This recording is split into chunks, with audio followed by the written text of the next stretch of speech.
I'm Noel Chia. Requirements.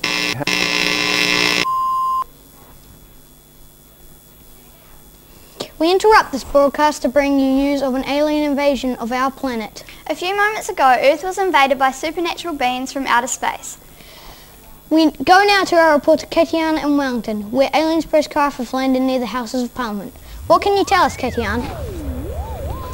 Thank you, Jack and Hannah. I am Katiana Gallery reporting live from Lambton Quay, where alien invaders are causing chaos, havoc and pandemonium. There is panic and terror in the streets this morning as the people of New Zealand wake up to find alien spacecraft descended on the capital. There are also reports of alien agents throughout the towns and cities of New Zealand. While it is unclear if we are actually under attack, these space invaders seem capable of destroying the country and the planet unless we give them what they want without hesitation. It seems they will not take no for an answer, and humankind will never be the same again. One thing that everybody should know is that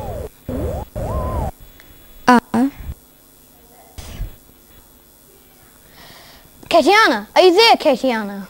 We appear to have lost our transmission. And now, in an E! News exclusive, an alien representative has taken over our studio to issue their demands of the people of Earth. Standing by in our studio is Braden. Now, what's happening there? Well, yes, Jack, this is a terrifying alien thing said, give us your studio or else.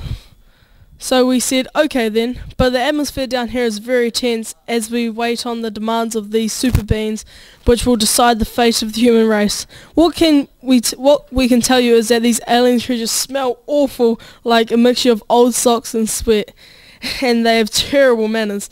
It looks like the spokes alien is about to address the humanity through a special translation device. People of Earth, please listen carefully. We, the superior beings of the planet Jum Jum from the galaxy Kong Kong, demands from your puny humans the following things. We want 1,000 chocolate bars. Number 2, we want 1,000 wishes. And number 3, we want the biggest shopping mall ever. If you do not give us these things as soon as possible, we will destroy you with our laser beams.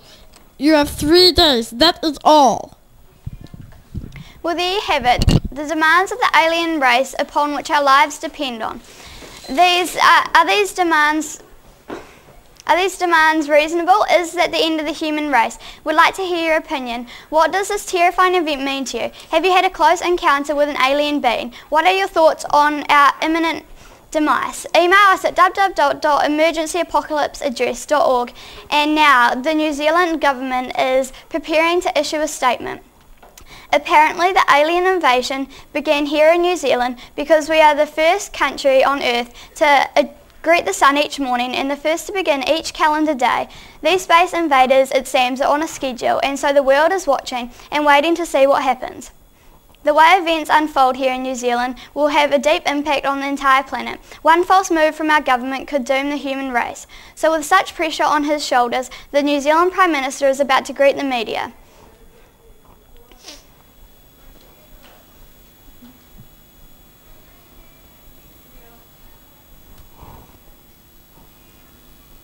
Thank you, Hannah. Well, crowds of people are wandering around, mainly early morning commuters and people coming home from bars. They seem confused, a bit sleepy. I don't think they have any idea what is happening. Aliens have invaded, people. Wake up. Be afraid. Wait, now I think I see the Prime Minister. Yes, here he comes now to address the nation.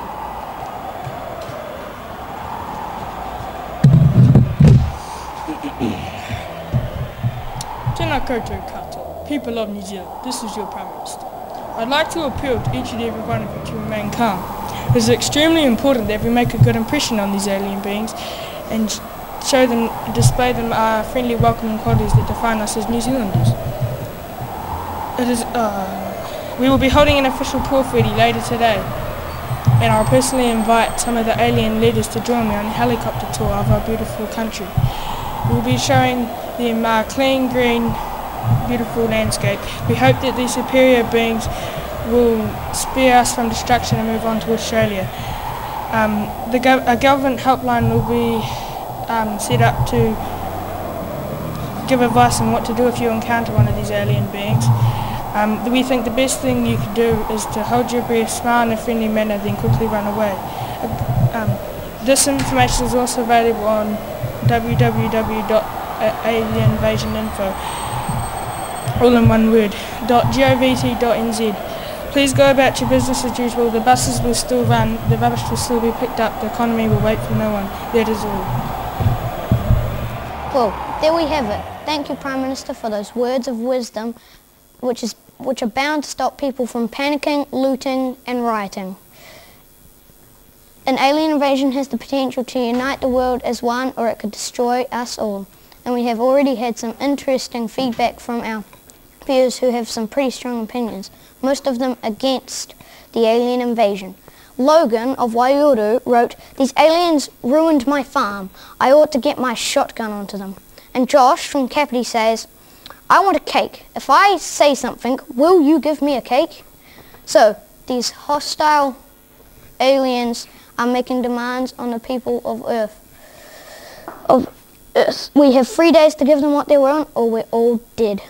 My question is, where to from here? What do we know about these alien beings? Can we afford to ignore them? And where is the safest place for me to go after this news broadcast?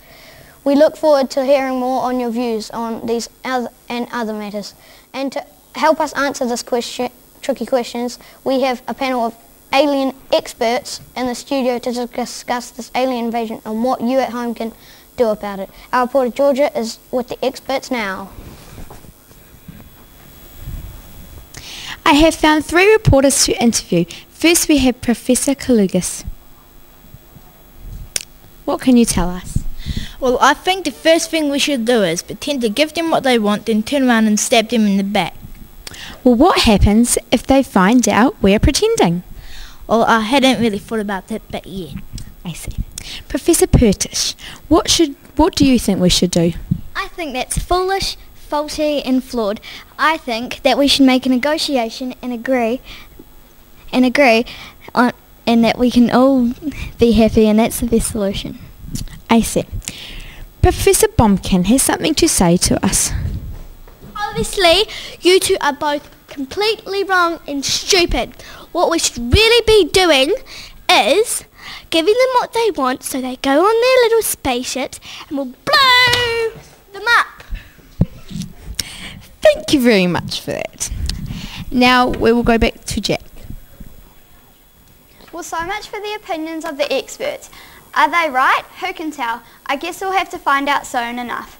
In the meantime, let's have a look at the havoc and mayhem that is happening up and down the country. With Blair, what's been happening? Selena? With Blair? What? Let's have a look at what's happening out there. Starting in the far north, there are reports of the alien creatures chasing sheep around the paddocks, and downtown Kaitaia has been overrun by the frightened flocks. In Auckland, there is a sense of fear and outrage at the aliens' attempts to knock over the Sky Tower and use it as a space antenna for their ships. The City Council has asked the public to keep away from the downtown area. A cluster of invaders have been seen swimming in the boiling mud pools of Rotorua and showering under hot geysers. Locals say they are very rude tourists but are unaware of any unusual alien smell. Hawke's Bay wineries have become the focus of some curious space invaders who have been seen guzzling vats of wine and passing out in the vineyards where toxic alien vomit is being cordoned off by police. Wellington has become a landing hotspot for the alien invaders. They are using the railway station and central bus terminal as a transit lounge where they can relax after a long spaceflight, get used to the Earth's atmosphere and refresh themselves in preparation for killing us all. There may be some disruption to train and bus services. In the top of the South Island, people in Kaikoura are appealing to their whale population for support, believing that the sea creature's size and intelligence could save us all. Little progress has been made so far due to the language barriers. Meanwhile, confusion in Canterbury has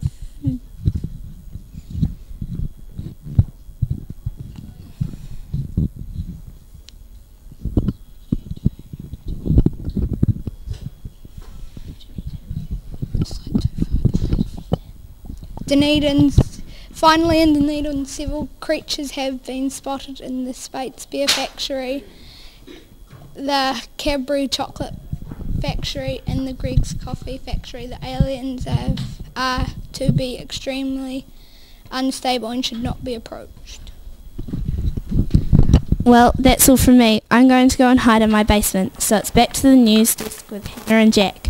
How are you two going to spend your last days? Thanks, Selena. I'm going to Mexico for a taco. And I'm going to do some more research on these aliens. Meanwhile, stay tuned for updates and our live reports as they come in. If you would like to keep up with our probable demise on our webcam, just log on to our webpage and click on TV Studio/alien evaporation. Goodbye, everybody. May these terrifying and strange, foul-smelling beings have mercy on us all. From the whole team at E! News, stay strong and good night.